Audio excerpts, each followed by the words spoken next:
გამარჯობა, მე ლელა კოტორაშვილი ვარ. მე-16 წიგნი უნდა გაგაცნოთ. ეს არის დაიანა უინ ჯონსის ჰაულის მოსიარულე ციხე-კოშკი, რომელიც გამომცემლობა მედუზამ გამოსცა და ქეთევან ყანჩაშვილმა თარგმნა.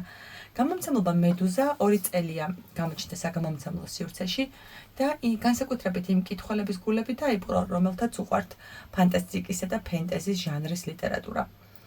ქეთევან ყანჩაშვილი თარგმნელია ჰარი პოტერის რამდენიმე ნაწილის და ძალიან დიდი მადლობა მინდა გადაუხადო მას ამ თარგმანისთვის, რადგან ჩემი წიგნების თაროზე განსაკუთრებული ადგილი დაიკავა და მინდა რომ ხშირად შევავლო თვალი და გამახსენდეს ის ემოციები და შთაბეჭდილებები, ის განსაკუთრებული და გამორჩეული სამყარო, რომელიც ამ წიგნმა აღმომაჩენინა. ცხადია ეს პირველ რიგში მთარგმნელის დამსახურებაა. წიგნი გამორჩევა თავისი ვიზუალით, ყდაზე დატანილი აქვს პატარა ფრთები, რომლებზეც შეგვიძლია ამოვიკითხოთ ავტორის, მთარგმნელისა და ილუსტრატორის შესახებ ინფორმაცია. ეს ყოველივე კი გვეხმარება მკითხველებს შეგვექმნას წინარგანწყობა და გავეცნოთ დამატებით ინფორმაციას. დაიანა უინ ჯონსი ინგლისელი მწერალი იყო. 1934 წელს დაიბადა და სამდაშორის უფროსი იყო. მეორე მსოფლიო ომის დროს ოჯახს ლონდონის დატოვება რამდენჯერმე მოუწია. დაიანა უინ ჯონსმა წერა 60-იან წლებში დაიწყო, როგორც თვითონ წერდა საღი აზრის შესანარჩუნებლად, რადგან იმ პერიოდში უვლიდა ავადმყოფ ქმარსა და 3 ბავშვს. შეიძლება ითქვას, როგორც ფენტეზის ჟანრის ლიტერატურისთვის არის დამახასიათებელი სინამდვილიდან გაქცევა, მწერლისთვისაც წერა აღმოჩნდა თავშესაფარი და თავისი სინამდვილიდან გაქცევა და იმ ზღაპრული სამყაროს შექმნით, რომელიც მან შემოგთავაზა საკუთარი თავისთვის თვითთერაპიაც. ჩემთვის საინტერესო იყო ის ფაქტი, იმის ამოკითხვა, რომ დაიანა ოქსფორდში სწავლობდა და იქ კოლეჯში სწავლისას მისი მასწავლებლები ყოფილან პროფესორები ტოლკინი და კლაივ ლუისი. ასევე დაიანა ყოფილა მისი ზემოქმედებას გავლენას განიცდიდნენ ისეთი ცნობილი მწერლები, როგორებიც არიან ჯოან როულინგი, ფილიპ პულმანი, ნილ გეიმანი. დაიანას მიუღია მრავალი პრიზი, მათ შორის ერთ-ერთი არის ასეთი მსოფლიო ფენტეზის ჯილდო. ეს არის ტრილოგიის პირველი ნაწილი, ხოლო მესამე ნაწილი 2008 წელს გამოცემულა. ჰაულის მოსიარულე ციხე-კოშკის 1986 წელს არის დაწერილი და 20 წლის შემდეგ ამ წიგნის მიხედვით იაპონელმა ანიმატორმა, რეჟისორმა, ჩემი და ჩემი შვილების საყვარელი ანიმეების ავტორმა ჰაიაო მიაძაკიმ ამ წიგნის მიხედვით ძალიან ცნობილი ანიმე გადაიღო, ზუსტად იგივე სათაურით. ჰაიაო მიაძაკის ანიმემ მალევე ოსკარი მიიღო და წიგნის ფესტივალზე, როდესაც დავინახე ყდა და სათაურის, სწორედ ეს გახდა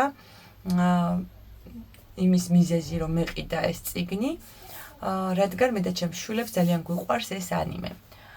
როგორც ხდება ხოლმე, ორი სხვადასხვა მედია, ლიტერატურა და ანიმე ამ შემთხვევაში, თხრობის განსხვავებული ფორმა, ერთი სიტყვებით გადმოცემული და აღწერილი სამყარო და მეორე ვიზუალურად ნახატით გაცოცხლებული რეჟისორის თვალთახედვით გადახალისებული სამყარო სხვადასხვა ხატრულ ესთეტიკურ გარემოს ქმნის, ბევრი რამ გამოტოვებულია ანიმეში, თუმცა ორივე მათგანი არის უდიდესი ჯილდო ადამიანებისთვის და გირჩევთ რომ ჯერ წიგნი წაიკითხოთ და შემდეგ ანიმეს უყუროთ.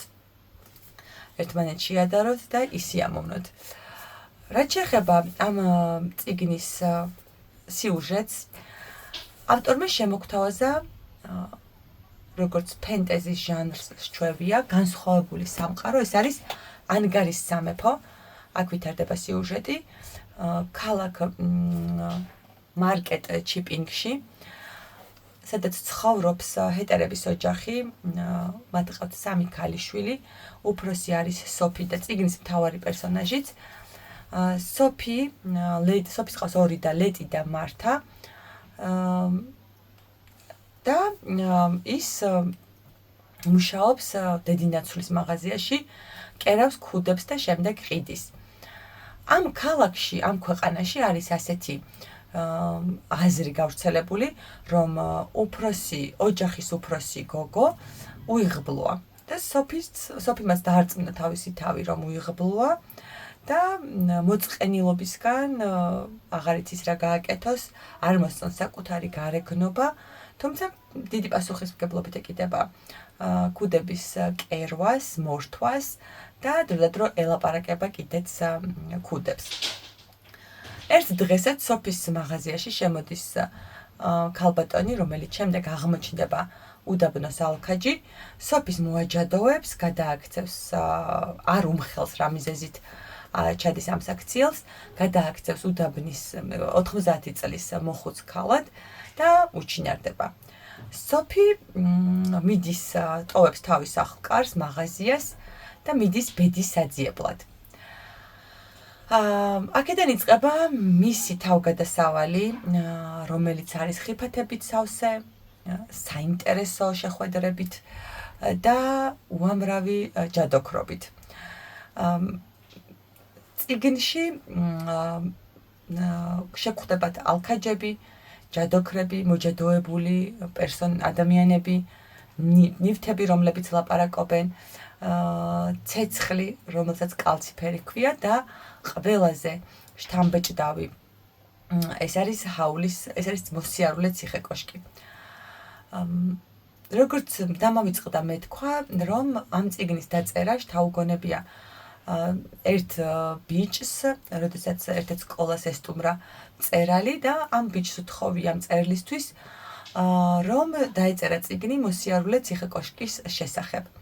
აი ეს სათაურშიც ჩანს, რომ სწორედ აი ამ ციხე-კოშკი არის მთავარი სივრცე, სადაც ვითარდება შემდეგი სიუჟეტი და რით გამოირჩევა ეს ციხე-კოშკი? ეს არის ერთგვარი პორტალი და მისი კარიდან სხვადასხვა სამყაროში ხვდებიან. ერთი არის მარკეტ ჩიპინგი, ინგარის სამეფო, მეორე უელსი, სადაც დაიბადა ჯადოქარი ჰაული, ასევე უდაბნო, სადაც ბინადრობს საშიში ალქაჯი და სრულად გამოირჩევა იმ სივრცეებისგან, რომელთაც ვიცნობთ ფენტეზის ჟანრში. სოფი შეხვდება ჰაულს, გაიცნობს და აი სივრცის ცვლილება მის ცხოვრებასაც შეცვლის. ამ მოწყენილი ქუდების მაღაზიიდან აღმოჩნდება ჰაულის უცნაურ კოშკში, სადაც ყველაფერი ძალიან ბინძურია, სადაც ცხოვრობს 15 წლის ბიჭი მაიკლი, თავად 20 წლის ჯადოქარი ჰაული და კალციფერი, მოლაპარაკე ცეცხლი. ამ წიგნის მთავარი ერთ-ერთი ღირსება ის არის, რომ მკითხველი ვერ ხვდება წერლის ჩანაფიქრს ბოლო გვერდებამდე. კვანძი იხსნება სულ ბოლო თავში. და ისეთი პერსონაჟები, რომლებიც ერთ შეხედვით გგონია უწყინარი, აღმოაჩენ, რომ ეს ასე სულაც არ არის. რაც შეეხება თავად აი პერსონაჟებს, წიგნი გამოირჩევა საოცარი ხასიათებით, დაუვიწყარი ხასიათებით. ჯადოქარი ჰაულის შესახებ ქალაქში დადის ჭორები, რომ ის ახალგაზრდა გოგოებს თავს აყვარებს და შემდეგ როგორც კი მათ გულს მოინადირებს, ტოვებს უპასუხოდ და ყველა ერიდება მასთან შეხვედრას და მასთან ურთიერთობას. თუმცა აღმოჩნდება, რომ წინასწარი შთაბეჭდილება, რომელიც ჰაულის შესახებ აქვს სოფის შექმნილი, ცდარია. და აი ამ ხასიათების დაპირისპირებით ერთმანეთის ნაკლოვანებების ძიებითა და შემდეგ მხილებით იწყება მათი ურთიერთობა. სოფი არის, რაც შეეხება სოფის ხასიათს, არის დაუდეგარი მოუსვენარი, ფუსფუსამ შრომელი, სისუფთავის მოყვარული, გულკეთილი და როცა დროდადრო ზოგჯერ ეჭვიანიც და საკმაოდ უხეშიც. რაც შეეხება ჰაულის, ის ერთ-ერთი ყველაზე საინტერესო პერსონაჟია მათ შორის, ვისაც კი ვიცნობ. ჰაულის, როგორც სოფი უწოდებს, შარახვეტია მფლანგველია, მას მხოლოდ საკუთარი თავი ადარდებს, არ უყვარს კამათი,ერიდება ჩხუბს და ბოლომდე ამოუცნობ პიროვნებად რჩება სოფისთვის. ერთ-ერთი ეპიზოდი, რომელიც მინდა გაგაცნოთ, ეს არის ჩემი საყვარელი ეპიზოდი. მეფესთან გაგზავნის ჰაული და სთხოვს სოფის, რომ მეფეს გაეცნოს ჯადოქრის დედად, ჰაულის დედად და რაც შეიძლება ცუდი ილაპარაკოს მასზე. სოფი დაფიქრდება, როდესაც მეფეს უნდა უთხრას ჰაულის შესახებ ცუდი რამ და ვერცერთ ნაკლს ვერ გაიხსენებს. სოფი ეუბნება მეფეს. როგორ გითხრათ, ის ფუქსავატი, მერყევი, დაუდევარი, ეგოისტი და აფექტურია. ზოგჯერ მგონია, რომ სულ არ ადარდებს ვის რა დაემართება, ოღონდაც თვითონ იყოს კარგად, მაგრამ მერე ვიგებ, რომ ვიღაცის მიმართ საოცარი სიკეთე გამოუვლენია. მერე ვფიქრობ, რომ კეთილი მხოლოდ მაშინა, როცა ეს მას ხელს აძლევს, მაგრამ შემდეგ აღმოვაჩენ, რომ გაჭირვებულებს თითქმის უსასყიდლოდ ეხმარება. არ ვიცი თქვენ უდიდებულესობა, დიდი გაუგებარი ვინმეა. წინ გელოდებათ ამ ჰაულის პიროვნების ხასიათის გაცნობა სოფისთან ერთად და ბევრი ამოცანის ამოხსნა, რადგან სიუჟეტის შესახებ მეტს ვერაფერს გაგიმხელთ, რაც შეეხება მთავარ სათქმელს. რამდენიმე თემა მინდა წამოვწიო წინ. ერთი არის ადამიანების შესახებ ჩვენი წინარე განწყობა და შთაბეჭდილებები. და შემდეგ როგორ შეიძლება შეიცვალოს ჩვენი ხედვის კუთხე. მეორე, ეს არის ასაკი, ახალგაზრდა და მოხუცებული როგორ ხედავენ გარესამყაროსა და ადამიანებს. მესამე არის მხატვრული სამყარო, რომელიც სრულიად გამოირჩევა, რომელიც ძალიან განსხვავებულია და დასამახსოვრებელია ამ წიგნში, წერლის ენა და ოსტატობა და კიდევ მინდა გამოვყო გავლენები. მოდი გავლენებით დავიწყებ. სოფის თავისი და მართა დედამისის შესახებ წიგნის დასაწყისში ეტყვის, რომ მას მის დედინაცვალი ექცევა ცუდად, ან მას აქვს მიზანი, რომ გამოიყენოს სოფი და თავად კი მშვენივრად ერთობა. სოფის გული სწყდება, როდესაც მართა აუგს ამბობს ფენის შესახებ, თუმცა გარკვეულწილად გავლენას მოახდენს მართას სიტყვები მასზე და შთაბეჭდილება შეეცვლება.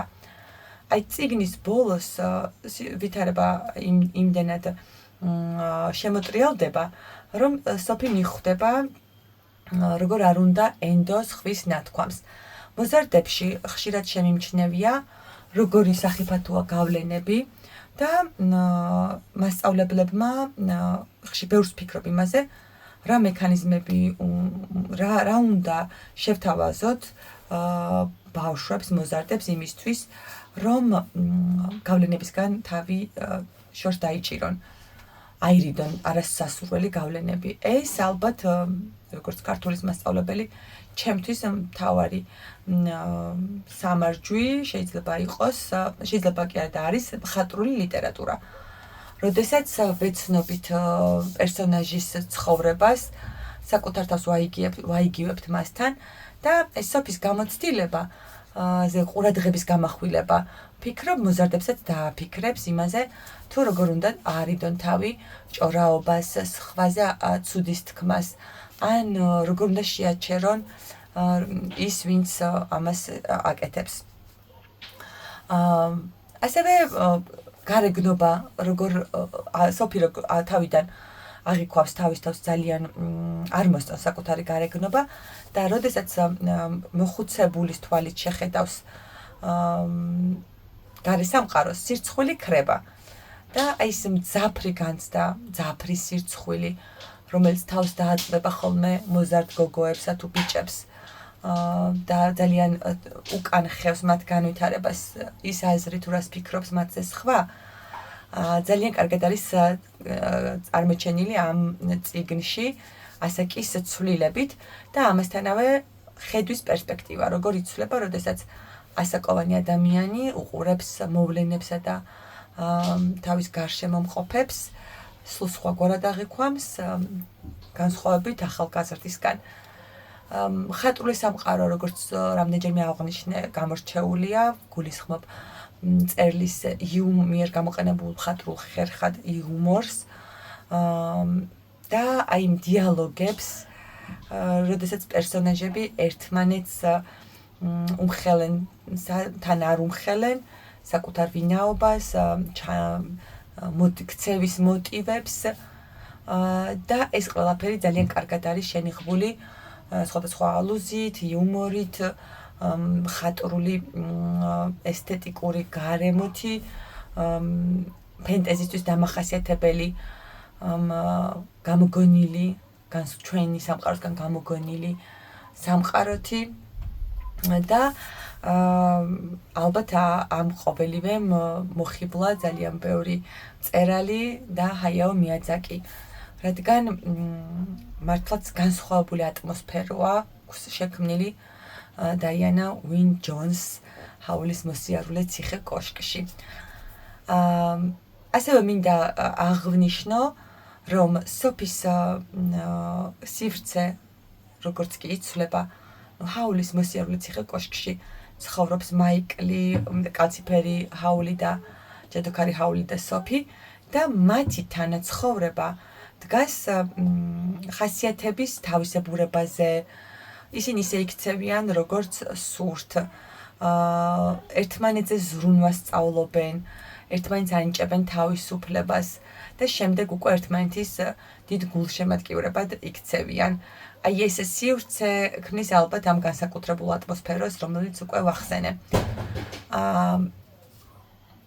აქ კიდევ არის ერთი ძალიან გამორჩეული მომენტები, როდესაც სოფი ელაპარაკება ნივთებს, სერთუკს, ყვავილებს, ხელჯოხს და ეს ნივთები იძენენ ძალას. ხშირად მიფიქრია იმაზე, რომ ჩვენი ნივთები როგორ იმუხტებიან ჩვენი ენერგიით და მადლიერებასაც გამოვხატავ ხოლმე მათდამი ხშირად. ალბათ ამის შთაგონებით შექმნა დაიანა უინ ჯონსმა ჯადოსნური ხელჯოხი, ჰაულის ნაირ-ნაირი სერთუკები, რომლებსაც და ქუდები კიდევ, რომლებსაც მთელი გულით უმხელდა საკუთარ ფიქრებს სოფი. ეს წიგნი არის ულამაზესი სიყვარულის ამბავი, ასევე და უანგარო სიკეთის, როგორ შეიძლება გაიმეტოს საკუთარი გული სხვის გადასარჩენად და შემდეგ როგორ გიბრუნებს ამ გულს სხვა.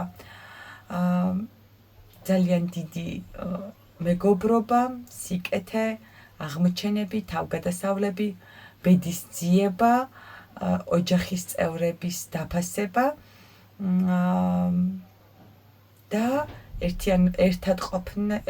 ერთად ყოფნა, როგორ ამარცხებს ბოროტებას, როგორ განდევნის ავსა და ბოროტს ჩვენი ცხოვრებიდან. აი ამაზე ამახვილებს მწერალი ყურადღებას წიგნში, ზღაპრულ გარემოში გადატანილი ურთიერთობებით, ზოგჯერ საშიში ამბებით, მაგრამ ეს საშიში ამბები არ არის ისეთი მძაფრი, რომ ძალიან შეგვაშინოს. რაც შეეხება ბალიშს, ის ასე გამოიყურება. ჰაულის მოსიარულე ციხე კოშკი, ილუსტრატორის ყვავილები, ილუსტრატორი არის ამ წიგნის იზადორა ზეფერინუსი, ბრაზილიელი არტისტი, რომელსაც ყვარებია ძალიან ყვავილები და ძალიან ცნობილი არტისტი არის და მისი ნახატი არის გამოყენებული ყდაზე. და წარწერა არის ამგვარი. ადამიანებს მოსწონ ხარ, თუ შენს მოგწონან ისინი. ძალიან დიდი მადლობა კიდევ ერთხელ მთარგმნელს, ქეთევან ყანჩაშვილს და გამომცემლობა მედუზას, რომ გვაჩუქა ასეთი წიგნი, როგორც ვიცი, მალე მეორე წიგნიც გამოიცემა, მეორე ნაწილიც თარგმნა ქეთევანმა და ერთი სული მაქვს, როდის წავიკითხავ წიგნის გაგრძელებას. შემდეგ წიგნამდე გემშვიდობებით.